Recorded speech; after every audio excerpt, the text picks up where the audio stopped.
इस लेक्चर में हम बैलेंस ऑफ पेमेंट यानी कि बीओपी बोलते हैं शॉर्टकट में, या BOP crisis, current account deficit क्या है और करंट अकाउंट सरप्लस क्या है, नेक्स्ट कैपिटल अकाउंट डेफिसिट क्या है और कैपिटल अकाउंट सरप्लस क्या है, ट्रेड डेफिसिट क्या है और ट्रेड सरप्लस क्या है, ये सारा डिटेल से डिस्कस करेंगे। अभी रिसेंटली न्यूज़ में क्यों है?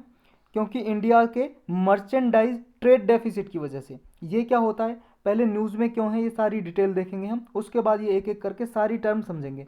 ये इकोनॉमी के लिए बहुत इंपॉर्टेंट है जी, यूपीएससी के प्रीलिम्स में हर बार इन टर्म से एक ना एक क्वेश्चन तो आता ही है। तो स्टार्ट करते हैं अपना डिस्कशन। अभी न्यूज़ में इसलिए है क्योंकि इंडिया का जो मर्चेंटाइज ट्रेड है वो ट्रेड डेफिसिट देखने को मिला। उसमें ट्रेड का मतलब होता है जी व्यापार, डेफिसिट मतलब घाटा, कमी समझ लो एक तरह से। मर्चेंटाइज का क्या मतलब है? मर्चेंटाइज में आते हैं जी गुड्स, गुड्स हो गए जी, प्रोडक्ट हो गए आपका, या फिर आपका कॉमोडिटी। कॉमोडिटी गुड्स, प्रोडक्ट मतलब वस्तु सामान, जैसे चेयर, टेबल, गिलास, पेन, कॉपी, ये क्या सारे गुड्स हैं। याद रखना इसमें सर्विस नहीं आती है, सर्विस नहीं आती है मर्चेंडाइज में, सिर्फ गुड्स आते हैं, ओनली गुड्स। सर्विस जैसे होगी सेवाएं, जैसे आपका बैंकिंग सर्विस हो गई जी, या आपका फ़ोन की कोई सर्विस देना, तो ये सारी सर्विस हो गई, ये नहीं आती है इसमें, सिर्फ गुड्स आते हैं। अभी गवर्नमेंट ने डेटा रिलीज़ किया है जी, उसमें कहा है इंडिया का जो ट्रेड डेफिसिट है गुड्स में, यानी कि मर्चेंडाइज ट्रेड डेफिसिट, वो वाइडेंड हो गया, मतलब बढ़ गया है। कितना? 14 बिलियन डॉलर लगभग, लगभग कितना? 14 बिलियन डॉलर बढ़ गया मार्च 2021 में। जो कि अगर पिछले साल देखें इसी टाइम पे, मार्च 2020 में, 2020 में, ये कितना था? लगभग 10 बिलियन US डॉलर था, 9.98, मतलब 10 बिलियन US डॉलर था अराउंड, हम फिगर लें तो। और अब कितना बढ़ गया? 14.11 बिलियन डॉलर। तो ये ऑब्जर्वेशन और क्या की गई है इसमें, देखो कितना एक्सपोर्ट बढ़ा है और कितना इंपोर्ट, ये भी देखेंगे। मर्चेंडाइज एक्सपोर्ट यानी कि गुड्स और हमारे कॉमोडिटी कोई भी एक्सपोर्ट की है हमने। एक्सपोर्ट और इंपोर्ट तो आप जानते हो ना, अगर नहीं जानते हो तो एक्सपोर्ट मतलब निर्यात। निर्यात का मतलब है जी जो हम अपने यहाँ से, भारत से दूसरी कंट्रीज़ में कोई भी प्रोडक्ट वगैरह बेचते हैं, कोई भी सर्विस हो जी, प्रोडक्ट हो, सब एक्सपोर्ट में आता है। कितना हम बाहर बेचते हैं, सेल कितना करते हैं। और इंपोर्ट मतलब आयात, यानी कि हम बाहर से विदेशी विदेशी मतलब जो भी विदेश है, विदेशी देशों से कितना आयात करते हैं। इंपोर्ट का मतलब आयात, कितना हम परचेज करते हैं उनकी वस्तुएं, तो ये होता है जी एक्सपोर्ट इंपोर्ट। तो हमारा जो मर्चेंडाइज एक्सपोर्ट है, मर्चेंडाइज मतलब गुड्स कॉमोडिटी प्रोडक्ट का जो एक्सपोर्ट किया है हमने, बाहर देशों में बेचा है, सेल किया है, वो हमारा एक्सपोर्ट कितना बढ़ा है। देखो इंक्रीज हुआ है हमारा एक्सपोर्ट कितना, 2020 में अगर देखें, मार्च 2020 में ये 21.49 US डॉलर था, मतलब बिलियन, बिलियन में था।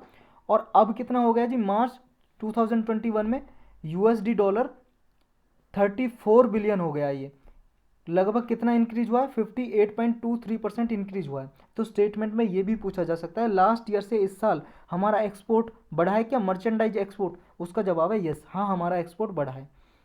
और इसमें फर्स्ट टाइम ये 34 बिलियन से अबव गया है एक्सपोर्ट मार्च 2021 में। अब इंपोर्ट कितना बढ़ा है? इंपोर्ट बढ़ा है जी, इंपोर्ट भी हमारा इंक्रीज हुआ है। देखो एक्सपोर्ट तो हमारा इंक्रीज हुआ ही है, लेकिन मर्चेंडाइज इंपोर्ट भी इंक्रीज हुआ है। हमने बाहर से जो माल है हमारा, गुड्स कॉमोडिटी, हमने बाहर से ज़्यादा परचेज किए हैं विदेशों से। कितना बढ़ा है? वो हो गया जी 48.12 बिलियन USD डॉलर। और मार्च 2020 में देखें, ये तो 2021 की बात हो रही है, मार्च 2021 की, 2021 मार्च में का डेटा है, 48 बिलियन डॉलर हो गया है। और अगर मार्च 2020 में देखें तो यही था 31 बिलियन डॉलर। यूएसडी की बात हो रही है, यूएसडी का मतलब है यूएस अमेरिकन डॉलर में ये काउंट कर रहे हैं। तो ये कितना इंक्रीज हुआ? ये हुआ है 52.89%। यानी कि ज़्यादा कौन सा इंक्रीज हुआ? हमारा एक्सपोर्ट, एक्सपोर्ट ज़्यादा इंक्रीज हुआ है। अगर परसेंटेज टर्म में बात करें हम, परसेंटेज में, क्योंकि लास्ट टाइम 21 था, अब 34, यानी कि 58% इंक्रीज हो गया एक्सपोर्ट, और इम्पोर्ट 52 परसेंटेज वाइज। लेकिन अगर हम टोटल वैल्यू में देखें डॉलर में, तो ज़्यादा कौन हुआ है? इम्पोर्ट हमारा ज़्यादा हुआ है जी, इम्पोर्ट हमने ज़्यादा किया 48 बिलियन का इस साल 2021 में। और देखो इस साल एक्सपोर्ट कितना है क्या? 34 बिलियन। तो है ना इम्पोर्ट ज़्यादा, टोटल वैल्यू में इम्पोर्ट ज़्यादा है। अगर परसेंटेज की बात करें अलग अलग, तो एक्सपोर्ट ज़्यादा इंक्रीज हुआ है परसेंटेज में, लेकिन टोटल वैल्यू में इम्पोर्ट। ये चीज़ याद रखनी है, स्टेटमेंट में ऐसी स्टेटमेंट दे देते हैं, आते हैं हर बार ऐसे क्वेश्चन। अब इंडिया का नेट इम्पोर्टर इस 10 नेट इंपोर्टर बन गया जी। नेट इंपोर्टर का मतलब हम एक्सपोर्ट से ज़्यादा इंपोर्ट ज़्यादा करते हैं, माल बेचते कम है और खरीदते ज़्यादा विदेशों से, तो ये होगा जी नेट इंपोर्टर इन मार्च 2021 में। और कितना हुआ है जी हमें ट्रेड डेफिसिट? ट्रेड डेफिसिट का मतलब घाटा, कि हमने एक्सपोर्ट ज़्यादा किया है और इंपोर्ट, मतलब एक्सपोर्ट कम किया है और इंपोर्ट ज़्यादा किया है, मतलब बाहर से वस्तुएं ज़्यादा मंगाई हैं लेकिन बेची हमने कम है, तो हमें डेफिसिट होगा ना। जैसे हम मान लो जी एक्सपोर्ट करेंगे, हम बाहर निर्यात करेंगे, हमें डॉलर मिलेगा, और हम इंपोर्ट करेंगे तो हमें डॉलर देना पड़ेगा, क्योंकि आप जब मनी दोगे, डॉलर दोगे, तभी तो आप कुछ खरीदोगे, बाहर से परचेज करोगे। तो इंपोर्ट हमारा ज़्यादा रहा है क्योंकि हमने बाहर ज़्यादा डॉलर दे दिया, और कम डॉलर हमारा आया है क्योंकि एक्सपोर्ट हमने कम किया है। एक्सपोर्ट करेंगे तो हमें मिलेगा जी डॉलर। तो ये हम नेट इंपोर्टर हैं। और ट्रेड डेफिसिट हुआ है, कितना ट्रेड डेफिसिट हुआ है हमें? यूएसडी डॉलर 14.11 बिलियन हुआ है जी, मतलब 14 बिलियन डॉलर हमें डेफिसिट हुआ है, ट्रेड डेफिसिट। अब ये ट्रेड डेफिसिट सरप्लस एक एक करके देखेंगे हम। पहले इसके रीजन देखते हैं। हमारा इंपोर्ट है जो इंक्रीज क्यों हुआ है मार्च में 2021 में, मार्च में क्यों इंक्रीज हुआ है, उसके रीजन है जी। पहला रीजन लॉकडाउन पॉलिसी। आप सबको पता है कोरोना वायरस आया जी, कोरोना वायरस की वजह से लॉकडाउन लग गया इस डिसीज़ की वजह से, और सारी इकोनॉमिक एक्टिविटीज़ क्या है, बिल्कुल ठप हो गई थी, मतलब रुक गई थी। लेकिन अब स्टार्ट हुई बाद में अचानक से, तो हमारा इंपोर्ट इंक्रीज हो गया। नेक्स्ट क्या जी? नेक्स्ट है ग्लोबल ट्रेड में राइज हुआ जी, क्योंकि ग्लोबल सप्लाई चेन एक्टिव हो गई जी। अब कोरोना में जैसे लॉकडाउन खुला है उसके बाद ग्लोबल ट्रेड इंक्रीज हुई है और हमारा इंपोर्ट भी इंक्रीज हुआ है। Next oil import. देखो जी ऑयल इंपोर्ट में अभी क्या जी इंक्रीज देखने को मिला है, जैसे ही अचानक से लॉकडाउन के बाद ट्रांसपोर्टेशन एक्टिविटी रुक गई थी लॉकडाउन में, लेकिन अचानक से इंक्रीज हो गई, तो क्या है इमिडिएटली हमारा इंपोर्ट भी बढ़ गया ऑयल का। तो ये ट्रांसपोर्टेशन सेक्टर में ओपनिंग होने के कारण, ट्रांसपोर्टेशन सेक्टर का मतलब है जी व्हीकल वगैरह जो कार गाड़ियाँ वगैरह चलती हैं, ये इसमें इंक्रीज होने की वजह से ऑयल भी हमें ज़्यादा मंगाना पड़ेगा, क्योंकि गाड़ियाँ किससे चलती हैं? ऑयल से। और हम ऑयल कहाँ से इम्पोर्ट करते हैं? बाहर विदेशों से। मिडल ईस्ट की कंट्री होगी जैसे सऊदी अरेबिया हो गया या यूएसए से ज़्यादा इंपोर्ट करते हैं आजकल, तो हम यूएसए से ज़्यादा ऑयल इंपोर्ट करते हैं। तो ये इसकी वजह से भी हमारा बढ़ा है, ये रीज़न है जी। ये रीज़न भी याद रखने हैं कि किस वजह से बढ़ा है। मेन रीज़न है लॉकडाउन। अब पढ़ते हैं जी ट्रेड डेफिसिट और सरप्लस। देखो ऑलरेडी हम जान ही चुके हैं मोटा मोटा सा। ट्रेड डेफिसिट सरप्लस क्या होता है? देखो import when import exceed is export. अगर एक्सीड का मतलब है जी ज़्यादा होगा, इंपोर्ट अगर एक्सपोर्ट से ज़्यादा होगा तो क्या होगा? ट्रेड डेफिसिट, व्यापार घाटा। हम बाहर से वस्तुएं ज़्यादा मंगाएंगे, इंपोर्ट करेंगे। इंपोर्ट को मैं आई से डिनोट करूँगा और एक्सपोर्ट को करूँगा जी एक्स से। इसका मतलब है एक्सपोर्ट मतलब निर्यात, और आई का मतलब है इंपोर्ट मतलब आयात। कि हमने क्या है इंपोर्ट ज़्यादा किया जी, इंपोर्ट ज़्यादा है तो इंपोर्ट में से घटा देंगे एक्सपोर्ट। ये कितना आ जाएगा? जो भी वैल्यू आएगी ये हमारा ट्रेड डेफिसिट आ गया। मतलब मान लो इंपोर्ट हमने किया है जी 100 रुपीज़ का, समझे, और एक्सपोर्ट किया है जी, जो हमने एक्सपोर्ट किया है बाहर, उससे जो डॉलर कमाए वो सिर्फ हमारे आए जी मान लो 92 रुपीज़, समझे, $92। तो कितना ट्रेड डेफिसिट हो गया हमें? $8 का। तो ये आ गया जी ट्रेड डेफिसिट। और अगर मान लो जी हमने एक्सपोर्ट ज़्यादा किया होता, एक्सपोर्ट हमने किया होता 100 रुपीज़ का और इंपोर्ट हमने किया होता कितने का? 90 रुपीज़ का, तो हमें ट्रेड सरप्लस हो जाता, क्योंकि हमारा एक्सपोर्ट ज़्यादा, उसे क्या बोलते हैं? Trade surplus. Trade surplus. तो बस छोटा सा यही डिफरेंस है, आपको पता होना चाहिए। एक्सपोर्ट ज़्यादा है तो हमारा ट्रेड सरप्लस होगा, ज़्यादा होगा, सरप्लस का मतलब ज़्यादा। और अगर हमारा इंपोर्ट ज़्यादा किया, हमने बाहर से परचेज ज़्यादा किया, तो हम पैसा देंगे ना हमारे कंट्री से, डॉलर चला जाएगा, तो ये होगा जी हमारा ट्रेड डेफिसिट। तो trade deficit goods shows A rise of demand in economy. जो हमारा ट्रेड डेफिसिट गुड्स में हुआ है ना, जो हमने वस्तुएं मंगाई हैं, गुड्स का मतलब है जी वस्तुएं। देखो गुड मीनिंग अच्छा होता है, अगर गुड के पीछे एस लग जाए ना तो ये बन जाता है वस्तुएं, माल या वस्तुएं, गुड्स। तो ये गुड्स में जितना हमने इंपोर्ट किया है वो ज़्यादा है, और इसकी वजह से ट्रेड डेफिसिट हुआ है, क्योंकि इकॉनमी में डिमांड ज़्यादा राइज हो गई है, बढ़ गई है, इंक्रीज हो गई है। और ये ट्रेड डेफिसिट किसका पार्ट है? करंट अकाउंट डेफिसिट का ही एक पार्ट है, हिस्सा है। अब करंट अकाउंट डेफिसिट क्या होता है उसे समझने से पहले हम समझेंगे करंट अकाउंट क्या होता है। करंट अकाउंट बोलते किसे हैं? ये करंट करंट लगने वाला करंट नहीं है जी, करंट का मतलब है प्रेजेंट, एक प्रेजेंट मान सकते हो आप। तो करंट अकाउंट क्या है? ये इंपोर्ट और एक्सपोर्ट को दिखाता है, सोच करता है। इंपोर्ट एक्सपोर्ट किसका? चाहे विजिबल्स का हो चाहे इनविजिबल्स का हो। विजिबल्स में आता है जी मर्चेंडाइज। मर्चेंडाइज क्या होता है, हमने स्टार्टिंग में समझा, गुड्स, कोई भी गुड्स हो गया, प्रोडक्ट हो गया, कॉमोडिटी हो गई, मतलब कोई भी माल हो गया जी, कोई भी आपकी चेयर एक गुड्स है, सामान है, आपकी चेयर जिस पे आप बैठे होंगे, या आपका बेड, या आपके मान लो जी पेन जिससे आप लिख रहे हो, नोट्स बना रहे हो, ये पेन भी क्या है, गुड्स है, सामान है। और इनविजिबल, इनविजिबल क्या है जी, इनविजिबल वैसे तो इनविजिबल का कहते हैं जो दिखाई नहीं देता, विजिबल मतलब जो दिखाई देता है। तो इनविजिबल किसको काउंट करते हैं हमें, नॉन मर्चेंडाइज में। नॉन मर्चेंडाइज क्या होता है जी, नॉन मर्चेंडाइज इनविजिबल को ही बोलते हैं, और इसमें आता है जी सर्विस, ट्रांसफ़र और इनकम। सर्विस का जो भी, जैसे मान लो बैंकिंग सर्विस प्रोवाइड कर रहा है जी दूसरा कंट्री, या हमारी कंट्री प्रोवाइड कर रही है बैंकिंग सर्विस, पैसा का लेन देन भेजना। या ट्रांसफ़र का मतलब है जी कोई बाहर से, मान लो कोई बाहर आपका रिलेटिव, आपका मान लो कोई सगा संबंधी रहता है जी रिलेटिव आपका बाहर विदेशों में, कोई सी कंट्री, मान लो अमेरिका में रहता है, तो अमेरिका से वो आपके पास पैसे भेजता है, मनी भेजता है, मतलब डॉलर, तो ये ट्रांसफ़र हो गया जी। या कोई मान लो जी अमेरिका का यहाँ पे रहता है कोई पर्सन, और वो बाहर अपनी रिलेटिव को, सगे संबंधी को, पेरेंट्स को भेजता है जी पैसा, मतलब मनी, मनी भेजता है। तो ये क्या है, ये ट्रांसफ़र हो गया जी। कितना ट्रांसफ़र गया, कितना आया, ये सारा इसमें आता है। इनकम, जो इनकम आप कमाते हो, अर्निंग करते हो, मान लो बाहर रह के या यहाँ पे रह के, या फिर आपका विदेशों के लोग यहाँ पे रह के अर्निंग करते हैं इनकम, तो वो इनकम में आ गया। तो इनविजिबल्स में क्या आता है, सर्विस, ट्रांसफ़र और इनकम, ये चीज़ याद रखनी है। और विजिबल में गुड्स वगैरह आएंगी, गुड्स, माल, माल वगैरह जितने भी कॉमोडिटी या प्रोडक्ट है वो मर्चेंडाइज या गुड्स में बोलेंगे। और इनविजिबल में नॉन मर्चेंडाइज आएंगे, सर्विस, ट्रांसफ़र और इनकम, ये चीज़ आपको याद रखनी है। तो ये करंट अकाउंट दोनों को शो करता है, विजिबल को भी और इनविजिबल, मतलब जितना भी हमने माल वस्तु खरीदा बेचा है बाहर देश से या अपने देश से, एक्सपोर्ट इंपोर्ट किया है, वो सब आता है करंट अकाउंट में, समझ गए, गुड्स और सर्विसेज। और करंट अकाउंट डेफिसिट क्या होगा, करंट अकाउंट डेफिसिट यही होगा जी, मान लो जब हम एक्सपोर्ट ज़्यादा करें और इंपोर्ट कम करें तो सरप्लस में होगा, और इंपोर्ट ज़्यादा करें, मान लो इंपोर्ट ज़्यादा करें और एक्सपोर्ट कम करें तो हमें डेफिसिट हो जाएगा, current account deficit. Current account जब बोलेंगे जब गुड्स और सर्विसेज में हमारा ज़्यादा इंपोर्ट रहेगा, गुड्स और सर्विसेज में। तो यही है जी, करंट अकाउंट किसको रिकॉर्ड करता है, एक्सपोर्ट और इंपोर्ट, गुड्स एंड सर्विसेज में या ट्रांसफ़र पेमेंट में। ट्रांसफ़र पेमेंट हमने देखा जी, उसका आगे भी एक एग्जांपल समझेंगे जी हमने ट्रांसफ़र पेमेंट का। तो ये क्या है जी, सारे वर्ल्ड से जितना भी ट्रांजेक्शन होता है इंडिया का, किसी भी कंट्री का, मान लो किसी भी कंट्री का कह सकते हैं करंट अकाउंट। अगर हम इंडिया का एग्जांपल रहे, हमारी कंट्री बाहर बाकी देशों से कितना माल खरीद रही है, गुड्स और सर्विसेज, और कितना बेच रही है, ये शो करता है ये। तो ये बैलेंस ऑफ पेमेंट का ही पार्ट है जी, current account deficit. Balance of payment पूरा डिटेल से समझेंगे, करंट अकाउंट हो या कैपिटल अकाउंट, तो दोनों बैलेंस ऑफ पेमेंट के ही पार्ट हैं जी ये। अब ट्रेड डेफिसिट कैसे हो गया जी, ट्रेड डेफिसिट जब हो गया जब हमारी जो value of goods and services है जो हमने इंपोर्ट करी है वो एक्सीड हो जाए वैल्यू ऑफ दोज एक्सपोर्टेड।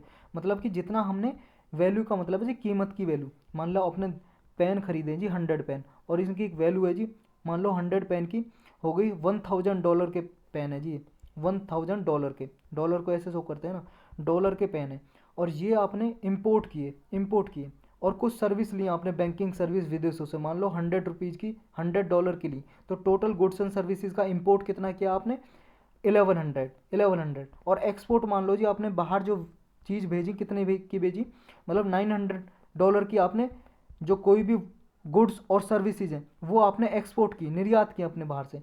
तो डेफिसिट कितना होगा जी, 1100 में से 900 घटा देंगे तो कितना बच जाएगा, 200 आपको करंट अकाउंट डेफिसिट हुआ है। अगर यही मान लो आपने एक्सपोर्ट ज़्यादा का किया होता और इंपोर्ट कम का किया होता, मान लो एक्सपोर्ट आपने ज़्यादा किया है, ये सरप्लस है जी, और इंपोर्ट आपने कम किया है, ये माइनस में है जी, तो ये माइनस कर देंगे एक्सपोर्ट से इंपोर्ट, तो ये कितना आ जाएगा, ट्रेड सरप्लस आ जाएगा आपका। मतलब आपने एक्सपोर्ट ज़्यादा किया, मतलब आपने एक्सपोर्ट किया तो आपकी कंट्री में डॉलर आएगा ना जी, आप बाहर वस्तु बेच के आएंगे तो डॉलर कमा के लेके आओगे, आपके कंट्री में डॉलर आ रहा है तो आपका ज़्यादा रहेगा, ट्रेड प्लस रहेगा, ट्रेड सरप्लस हो जाएगा, तो ये करंट अकाउंट सरप्लस हो जाएगा। करंट अकाउंट इसलिए बोलते हैं क्योंकि गुड्स और सर्विसेज में हो रही है ट्रेड। तो समझ आया, तो इसके मेजर कंपोनेंट यही हैं जी करंट अकाउंट डेफिसिट के, गुड्स या सर्विसेज या फिर नेट अर्निंग। नेट अर्निंग का मतलब, जैसे मान लो आपके रिलेटिव रह रहे हैं बाहर, कोई भी आपका रिलेटिव है जी, चाचा मामा फूफा कोई भी, तो वो बाहर से पैसा भेज रहा है, और यहाँ पे भी विदेशों के लोग रह रहे हैं ना, यहाँ पे इंडिया में कमा रहे हैं, जॉब कर रहे हैं प्राइवेट कंपनीज वगैरह में, तो वो क्या है, या बिजनेस कर रहे हैं कोई भी, तो वो बिजनेस नहीं आएगा जिसमें, जैसे मान लो जॉब वगैरह कर रहे हैं, तो ये क्या है, तो ये कमा रहे हैं जो वो भेज रहे हैं बाहर अपने जैसे अमेरिका का यहाँ पे पीपल है जी, वो बाहर भेजेगा कमाने के बाद, अपने देश में भेजेगा, अपने पेरेंट्स को अपने मतलब घर में होम में भेजेगा पैसा। तो ये जितना नेट अर्निंग होती है, जैसे बाहर से मान लो जी यहाँ पे कोई पीपल रहता है जी अमेरिका में, आपका कोई सगा संबंधी, वो बाहर से पैसा भेजता है आपके पास, मान लो वो $100 भेजता है, और यहाँ अमेरिका का कोई पीपल इंडिया में रहता है जी, इंडिया में मान लो B%, ये बाहर यहाँ से भेजता है $90। तो नेट अर्निंग कितनी होगी, देखो आप यहाँ से हमारी कंट्री से जा रहा है $90, और लेकिन हम बाहर से कितना लेके आ रहे हैं $100, मतलब नेट अर्निंग $10 की कर रहे हैं हम। ये घाटा भी हो सकता है हमें, मान लो हमारा जो पर्सन है वो $100 भेज रहा है, लेकिन हमारी कंट्री में जो जॉब कर रहा है B%, वो अपनी कंट्री में भेज रहा है जी $110, 110, तो हमें ₹10 का घाटा हो गया। तो नेट अर्निंग में सरप्लस भी हो सकता है और डेफिसिट भी हो सकता है, घाटा भी हो सकता है, हमें फ़ायदा भी हो सकता है। तो ये ओवरसीज इन्वेस्टमेंट में जितना भी है जी, इंटरेस्ट हो गया जी, या डिविडेंड हो गया, ये भी आता है हमारा, समझ गए। जैसे मान लो इंटरेस्ट और डिविडेंड का मतलब ये है जी, मान लो आपने बॉन्ड शेयर खरीदे हैं, बॉन्ड या शेयर, तो उनमें जितना भी आपको फ़ायदा हो रहा है वो सब भी काउंट होता है इसमें, किसमें, करंट अकाउंट डेफिसिट में या सरप्लस में। या फिर नेट ट्रांसफ़र पेमेंट में आ गया जी, जैसे आपका मान लो ट्रांसफ़र पेमेंट में आ गया जी, जैसे आपका रेमिटांस क्या होता है जी, रेमिटांस यही होता है, जैसे मान लो आपका रिलेटिव बाहर जो आपको रह के पैसा भेज रहा है ना, मनी भेज रहा है, उसी को बोलते हैं रेमिटांस, भेजी गई रकम, समझ गए रेमिटांस क्या है। या हमारी कंट्री में कोई रह रहा है, अपनी कंट्री में वापस मनी भेज रहा है, वो भी रेमिटांस है उसके लिए। और हमारे लिए जो बाहर हमारा सगा संबंधी रिलेटिव रह रहा है और हमें वापस यहाँ पे हमारी देश में मनी भेज रहा है हमारी कंट्री में, तो उसे बोलते हैं रेमिटांस। बाहर देश से कोई रह के हमारा रिलेटिव पैसा भेजता है हमें, रेमिटांस हो गया जी वो। तो ये सब काउंट हो जाए इसमें। तो इसमें मेजर्ड क्या क्या करते हैं, percentage of GDP, it is a measured as a percentage of GDP. ये जीडीपी के टर्म में मेजर करते हैं, जब मतलब हमारा जीडीपी के टर्म में कितना हमें करंट अकाउंट डेफिसिट हुआ है, देखते हैं हमें कितना भी टोटल वैल्यू में। तो इसका फॉर्मूला क्या है जी करंट अकाउंट बैलेंस का निकालने का, ये जी करंट अकाउंट बैलेंस या करंट अकाउंट डेफिसिट सरप्लस इसी से आ जाएगा। देखो trade gap plus net current transfer plus net income abroad. Trade gap का मतलब है जी एक्सपोर्ट माइनस इम्पोर्ट, ये तो करंट अकाउंट बैलेंस का है जी, ठीक है फॉर्मूला। और करंट अकाउंट डेफिसिट का है सिर्फ है कितना है, ये देखेंगे जी एक्सपोर्ट माइनस इंपोर्ट या इंपोर्ट माइनस एक्सपोर्ट। अगर इंपोर्ट ज़्यादा है तो इंपोर्ट में से फिर एक्सपोर्ट घटाएंगे, अगर एक्सपोर्ट ज़्यादा है एक्सपोर्ट में से घटा देंगे इंपोर्ट, तो उसमें से करंट अकाउंट डेफिसिट सरप्लस आ जाएगा। करंट अकाउंट बैलेंस टोटल देखना है, इससे सारा आ जाएगा कि करंट अकाउंट डेफिसिट भी और करंट अकाउंट सरप्लस भी। ट्रेड गैप निकालेंगे जी, मान लो एक्सपोर्ट हमने ज़्यादा किया है 100 का और इंपोर्ट कम का क्या है 90 का, तो ₹10 आ गया ना ट्रेड गैप, तो यहाँ ₹10 मतलब $10 लिख दो, डॉलर में काउंट कर रहे हैं। नेट करंट ट्रांसफ़र यही है जी, मान लो नेट जहाँ पे लग जाए, जितना हमने बाहर से पैसा कमाया है, मान लो कोई हमारा पर्सन बाहर रह रहा है, उसने जितना भेजा है और जितना हमने यहाँ से भेजा है, मतलब कोई अमेरिका का पर्सन यहाँ पे काम कर रहा है और उसने कितना भेजा है, तो इनका टोटल माइनस कर लेंगे जी, कितना रहा है, माइनस में रहा है या प्लस में रहा है, तो ये नेट करंट ट्रांसफ़र।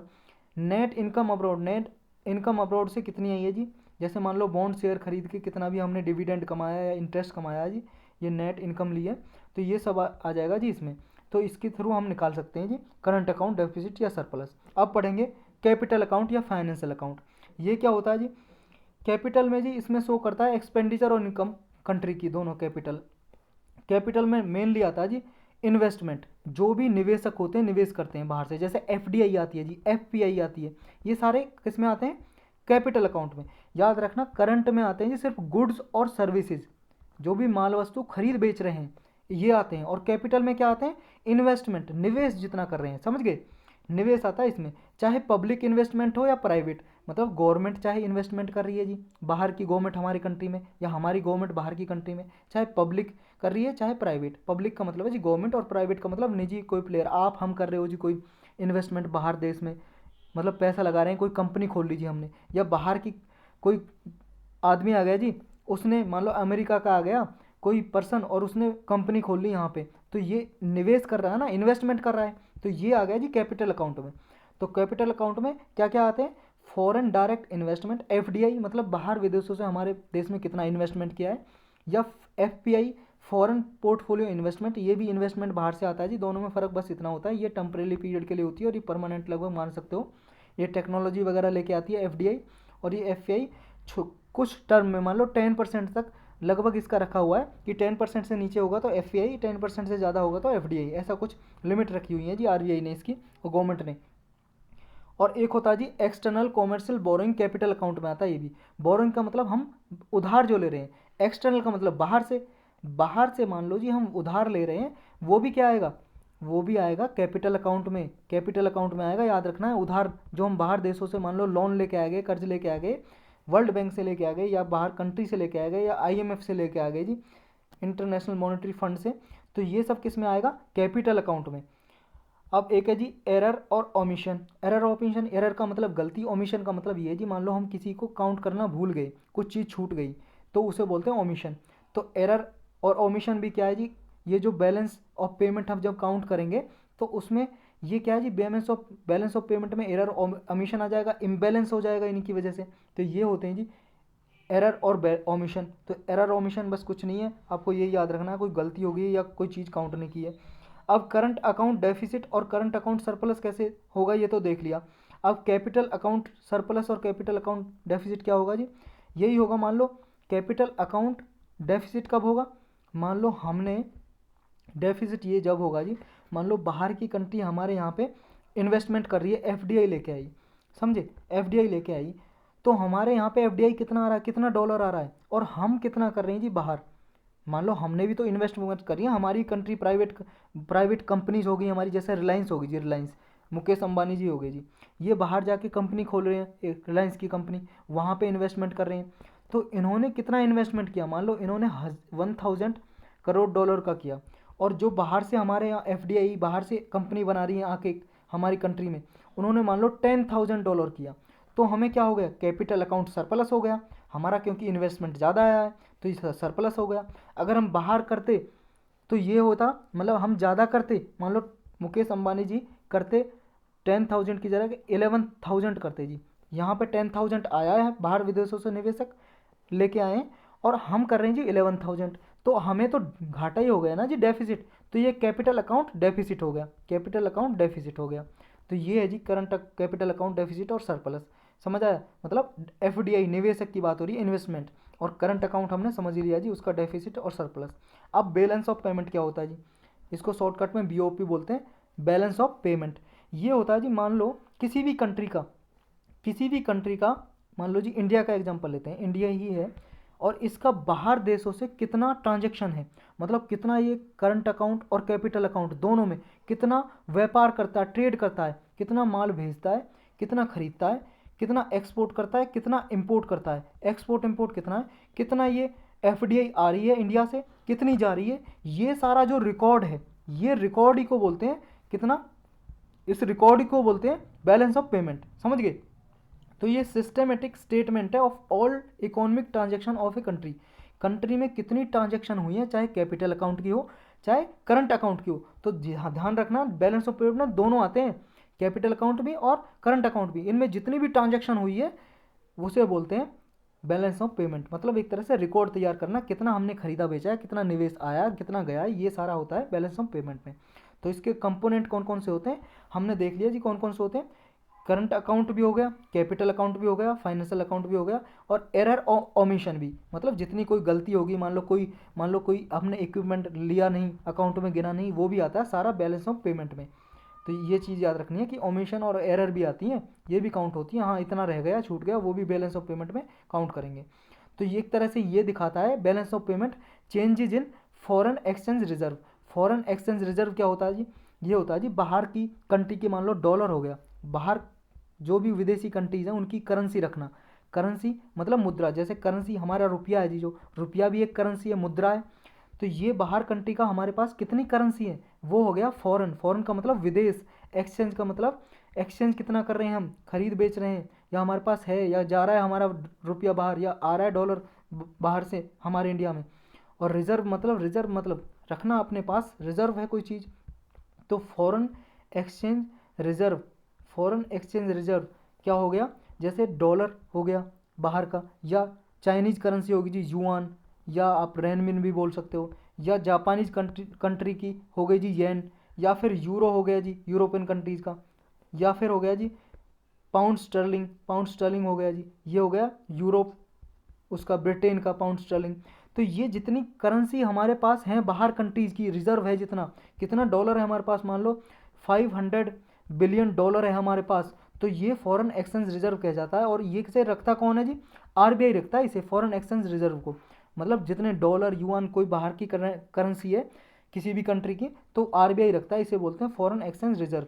तो ये बैलेंस ऑफ पेमेंट यही तो दिखाता है कि कितना चेंज हुआ है फॉरेन एक्सचेंज रिजर्व में। अगर मान लो हमारा ट्रेड सरप्लस है तो हमारे पास क्या है? फॉरेन एक्सचेंज रिजर्व आएगा, क्योंकि डॉलर हम कमा के लेके आए हैं।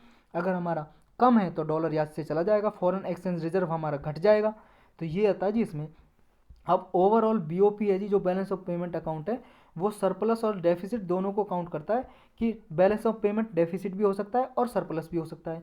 सरप्लस कब होगा जी बैलेंस ऑफ पेमेंट? मान लो हमारे यहाँ से ट्रेड ज़्यादा हुई है, समझ गए, हमने ट्रेड इम्पोर्ट ज़्यादा किया है तो हमारा ये डेफिसिट में चला जाएगा।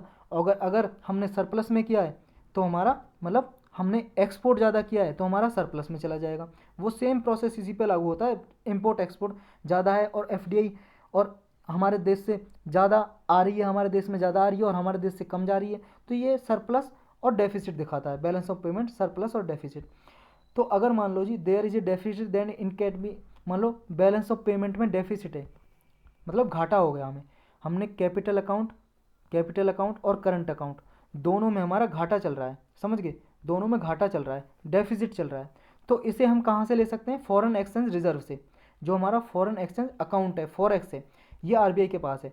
अगर हमने मान लो ज़्यादा इंपोर्ट किया है, समझे, इंपोर्ट ज़्यादा किया है, और हमने, ये करंट अकाउंट की बात हो गई, और कैपिटल अकाउंट भी हमारा डेफिसिट में है, मान लो घाटे में है, हमने एफडीआई हमारा कम आया लेकिन बाहर हमने एफडीआई ज़्यादा भेजा है, हमने निवेश ज़्यादा किया हमारी कंट्री के प्राइवेट प्लेयर ने या गवर्नमेंट ने, तो इसमें भी हमें डेफिसिट है।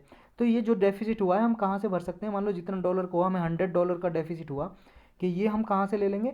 ये ले लेंगे जी फॉरेन एक्सचेंज रिजर्व से या फॉरेन एक्सचेंज अकाउंट से, जो आरबीआई के पास होता है, वो दे देगा हमें डॉलर, ये लो जी भाई साहब इतना घाटा हुआ, अपना घाटा भरो। लेकिन मान लो जी अगर हमारे पास फॉरेन एक्सचेंज रिजर्व में है ही नहीं, डॉलर है ही नहीं हमारे पास, तो अगर इसमें भी फॉरेन अकाउंट से क्या है, रिजर्व से शॉर्ट हो जाए, कि उस वो भी इतना नहीं है कि हम वो घाटा भर सकें, आपने इंपोर्ट और एफडीआई ज़्यादा भेज दिया बाहर विदेशों में और इंपोर्ट ज़्यादा कर लिया, बाहर विदेशों से ज़्यादा परचेज कर लिया, और इतना फॉरेन एक्सचेंज रिजर्व है ही नहीं हमारे पास।